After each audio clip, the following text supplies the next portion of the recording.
Welcome to Detroit Sports Plus. You've got the A-team today here with Ian Rhodes. I'm Derek Hutchinson. And Ian, you know how we like to make fun of Ben and Ken and say that they don't show up after Lions losses? Yeah. Well, nobody can ever say that about us, because if there was ever a time for two baseball guys not to show up, this would have been the day to take off. The Tigers' vibes are extremely low right now. Obviously, we were just talking about how big the division lead was. It was 15.5 over Cleveland. Well, it was at that time it was 14. But 15.5 over Cleveland. Right. It was 14 over Kansas City. And the Twins. And the Twins. So we're talking about like right before the All-Star break, before their first sort of mini collapse where they lost 12 out of 13. Now it's 1. And that's only because Cleveland lost yesterday. Dropped that game yesterday. Yeah. So the Tigers have lost 9 of 10.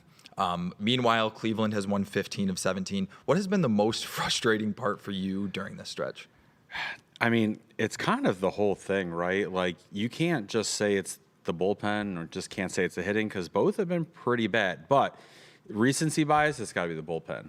And the thing that makes it the most upsetting is this is what we were talking about the trade deadline. Yeah. Everything you were worried about the trade deadline has come to fruition. And maybe not the Cleveland part of coming back. You kind of were just expecting them to not be able to show up in the playoffs. Right. But not to be able to even get to the playoffs potentially, I don't think very many people saw this coming. Honestly, a disaster of epic proportions. Yeah. And I don't think that that's hyperbole. No, either. not at all. This Not is at all.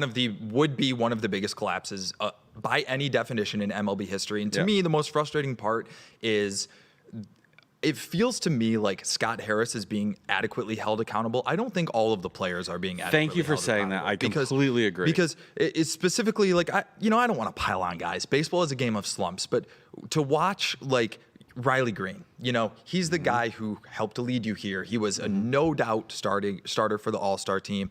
But he has been a guy who has come up in a lot of key spots during this slump. And it feels like a lot of swing and miss, a lot of unproductive outs. You can look at almost all of the All-Stars. I mean, Casey Mize has been okay, but like Javi Baez has been non-existent in the second half. Zach McKinstry has really struggled. And the fact that the offense has been so bad and inconsistent, it just makes those bullpen losses hurt more, because those are the games where you feel like, okay, we finally found a way to do enough to get to the back end of this game, and then you don't get the win. It's just devastating. Yeah, Saturday was really kind of the worst one. The worst one for sure. You get a McKinstry home run, you get a Torque home run, and then you give it up in the ninth. It's just.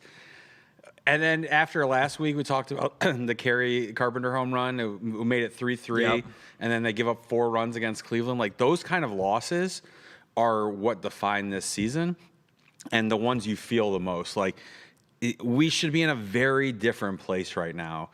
Up 14 games, that's unheard of. What do we figured out? The 78 Red Sox, where if the Tigers lose the division, it'll equal the greatest collapse in MLB history, division history.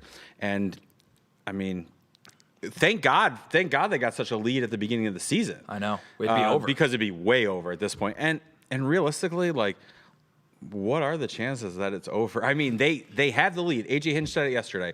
They will wake up today in the lead of the division. They control their own destiny. I'm not sure that's a great place for them to be right now. I would like somebody else controlling their destiny over them controlling their destiny, because if we have to rely on them, we're probably not talking about the playoffs next week. Yeah, in a vacuum, it's nice to be in first place with a week remaining. But when you have all of these factors, like the way that the Tigers are playing and the way that Cleveland is playing, I mean, and the Red Sox as well. I mean, for sure. You don't I get, if you sweep, then you're in, right? Yeah. But that's incredibly unlikely. There's no way. It's incredibly unlikely. So the Boston series is going to mean something, but it's going to mean something to them too, because they're fighting to stay in the wild card. And depending how things shake out, like, you could be playing for the division, you could be playing Boston for the last wild card spot.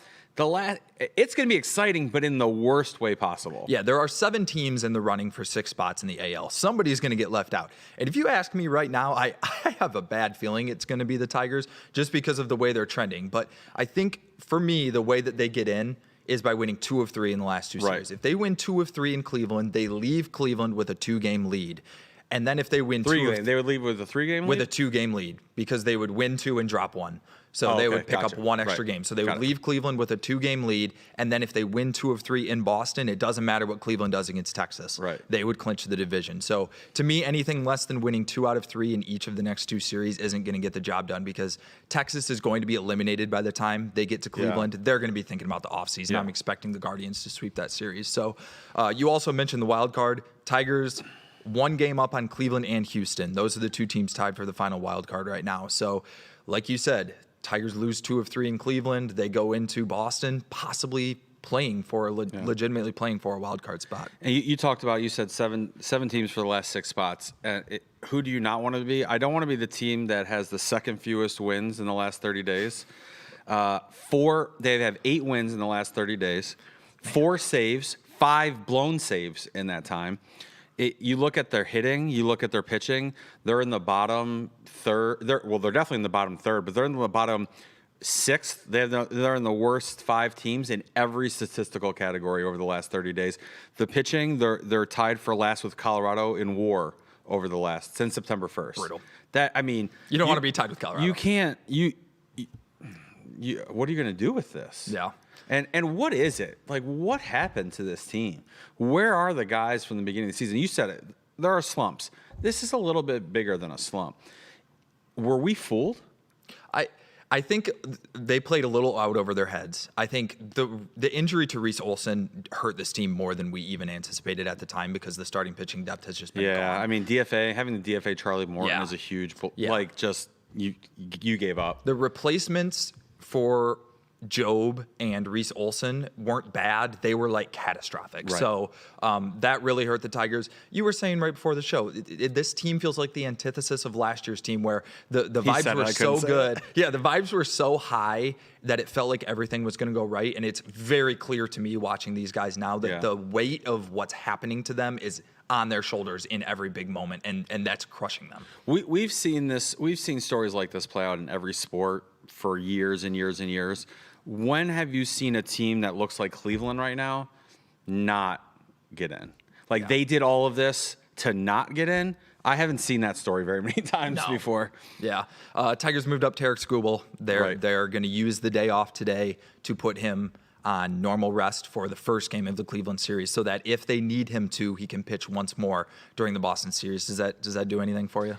It takes him out of pitching in the playoffs, where you want him to be in the playoffs. What you've done now, if you don't lock it up, if you don't sweep, and he has to pitch Sunday, you've now gotten it. Say you do get into the playoffs, you've basically just hamstrung yourself in the playoffs. So getting to this point where what has happened now for them, they could still get there, but as bad as we thought it was going to be in the playoffs before, now you don't get 2 starts at a Skubal. Yeah, like you're saying, I mean, even if they do get in at this point, which feels like kind of a long shot, they've hamstrung themselves so much in the playoffs, because the first round bye is out of the question now. Right. Seattle's 2 games up, they own the tiebreaker, and they have a 3-game series with Colorado starting. Yeah, so that's out the window. Right. If the Tigers do get into the wild card round, they likely have spent Skubal on the day before the wild card round and are then going into a playoff series with Mize and Flaherty. I mean, that feels like a coin flip at best. Yeah, and what I'd have to look at, would they play Boston again? It would be again? at Cleveland.